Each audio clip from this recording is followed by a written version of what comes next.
ఒక ఇంట్లో ఒక శోధన ఉందంటే ఆ శోధన తెలుసుకొని ఆ శోధన తొలగిపోయేటట్లుగా కన్నీరుతో ప్రార్థన చేసేవాడు క్రైస్తవుడు.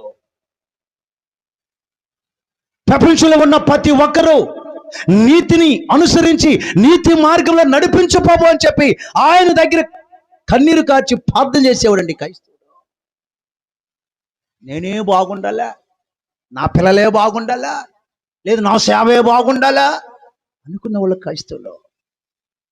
ఈరోజు వాక్యం వింటున్న దైవ జనాంగమా, నువ్వు లోకములో ఉప్పు అయిన సంగతి మర్చిపోవద్దు. నువ్వు సారం కలిగిన ఉప్పు అయితే అనేక మందిని రుచినిస్తావు, పాడైపోతున్న జీవితాలను భద్రంగా కాపాడుతావు.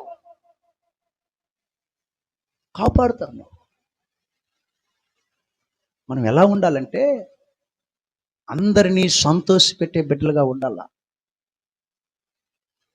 అందరినీ సంతోషపెట్టే